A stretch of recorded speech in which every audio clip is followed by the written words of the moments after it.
ദൈവത്തിന് മഹത്വം. നമ്മുടെ പ്രതിദിന ആഹാരം നവംബർ 23.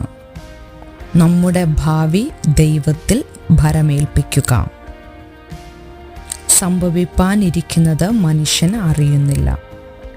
2010 ലാസ്ലോ ഹാനിയേജ് ബിറ്റ്കോയിൻ, അതായത് അക്കാലത്ത് ഒരു ഡിജിറ്റൽ കറൻസി, ഒരു പൈസയുടെ ഒരംശം ഉപയോഗിച്ച് ആദ്യ വാങ്ങൽ നടത്തി. 2 പിസകൾക്കായി 10,000 ബിറ്റ്കോയിനുകൾ നൽകി. അതായത് അന്ന് $25, ഏകദേശം 1.125 രൂപയായിരുന്നു. 2021 ആ വർഷത്തെ ഏറ്റവും ഉയർന്ന മൂല്യത്തിൽ ആ ബിറ്റ്കോയിനുകൾ ഏകദേശം 3,900 കോടി രൂപയിൽ കൂടുതൽ മൂല്യമുണ്ടാകും. മൂല്യം കുതിച്ചുയരുന്നതിന് മുമ്പ് അദ്ദേഹം പിസകൾക്കായി മൊത്തം 100,000 ബിറ്റ്കോയിനുകൾ ചെലവഴിച്ചു.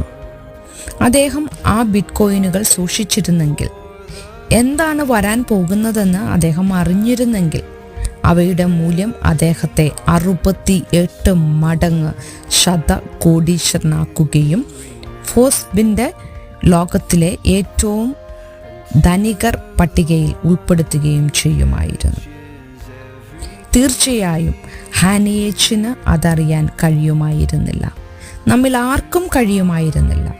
ഭാവിയെ മനസ്സിലാക്കാനും നിയന്ത്രിക്കാനുമുള്ള നമ്മുടെ ശ്രമങ്ങൾക്കിടയിലും സഭാപ്രസംഗി പറയുന്നത് ശരിയാണ്. സംഭവിപ്പാനിരിക്കുന്നത് മനുഷ്യൻ അറിയുന്നില്ല. നമുക്ക് യഥാർത്ഥത്തിൽ ഉള്ളതിനേക്കാൾ കൂടുതൽ അറിവുണ്ടെന്നോ മറ്റൊരു വ്യക്തിയുടെ ജീവിതത്തെക്കുറിച്ചോ ഭാവിയെക്കുറിച്ചോ നമുക്ക് ചില പ്രത്യേക ഉൾക്കാഴ്ചയുണ്ടെന്നോ നമ്മിൽ ചിലർ ചിന്തിക്കുകയോ ചെയ്തതുകൊണ്ട് സ്വയം വഞ്ചിക്കാറുണ്ട്. എന്നാൽ സഭാപ്രസംഗി ചൂണ്ടിക്കാണിക്കുന്നത് പോലെ അവൻ്റെ ശേഷം ഉണ്ടാകുവാനുള്ളത് അവനെ അറിയിക്കും. അങ്ങനെ ആരുമില്ല. തിരുവെഴുത്ത് ഒരു ജ്ഞാനിയെയും വിഡ്ഢിയെയും തമ്മിൽ താരതമ്യപ്പെടുത്തുന്നു.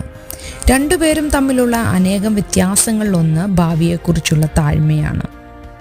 ജ്ഞാനി തീരുമാനങ്ങൾ എടുക്കുമ്പോൾ ചക്രവാളത്തിനപ്പുറത്ത് എന്താണ് സംഭവിക്കുന്നതെന്ന് യഥാർത്ഥത്തിൽ ദൈവത്തിന് മാത്രമേ അറിയൂ എന്ന് അവൻ തിരിച്ചറിയുന്നു. എന്നാൽ വിഡ്ഢികൾ തങ്ങൾക്കില്ലാത്ത അറിവ് ഊഹിക്കുന്നു. നമ്മുടെ ഭാവി യഥാർത്ഥത്തിൽ അറിയുന്ന ഒരേ ഒരുവനിൽ വിശ്വസിക്കുന്നതിനുള്ള ജ്ഞാനം നമുക്കുണ്ടാകട്ടെ. ചിന്തിക്കുക, ഭാവിയെ നിയന്ത്രിക്കാനുള്ള പ്രലോഭനത്തെ നിങ്ങൾ എവിടെയാണ് കാണുന്നത്?